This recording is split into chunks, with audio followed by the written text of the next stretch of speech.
Edward Fishman's a senior fellow at the Atlantic Council. He's joining us live by Skype from Washington, D.C. We appreciate your time, so thank you very much indeed. It seems as though it's not so much the allegations of fraud that are significant in this, but the public response to the result we have so far from this election. How do you think that Alexander Lukashenko is going to handle these protests? Well, what we see right now, Rob, is not encouraging. What we have to go by are really videos that are posted on social media. But it seems like there are quite large protests happening all across Belarus, with quite substantial protests in Minsk in particular, and a frightening response coming from the Belarusian authorities. We have reports of tear gas, of stun grenades. And I think we all have to keep a close eye on this, because what the Belarusian people want is just to have a say in electing their own leaders and deciding the fate of their own country.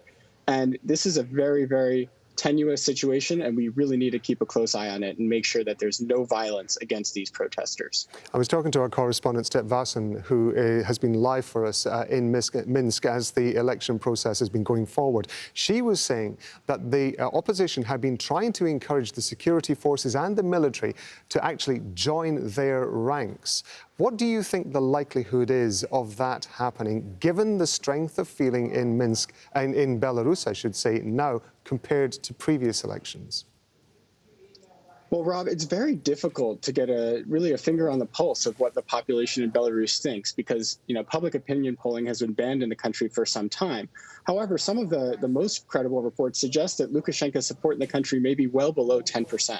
So I think there is a real shot that some security officials, will not be willing to fire on protesters if that's something that Lukashenko orders them to do. And we all have to really hope and pray that he doesn't. But even so, potentially even go over to the side of the protesters.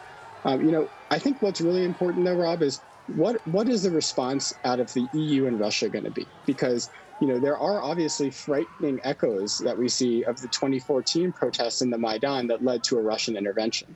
So I think, there are a lot of different factors at play here, and it's a real tenuous live situation to keep track of. Yeah, Lukashenko's relations with Russia have been fraying. He is going to need friends in the West, and that is a move that he has made in the past. How do you think this situation is going to cause him problems if he's trying to make friends with the West?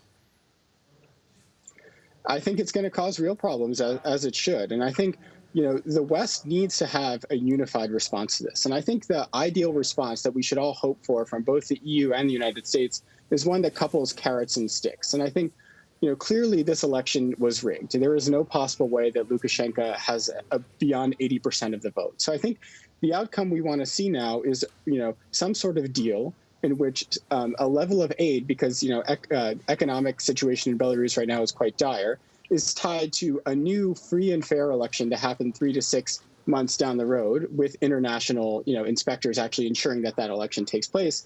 And I think, Rob, if Lukashenko does crack down violently on protesters, we need to see very strong sanctions imposed on him. And just for context here, the West eased some sanctions on Belarus after the 2015 election, when Lukashenko released some political prisoners, but those sanctions could come back into force and frankly be escalated substantially if Lukashenko, reacts with violence.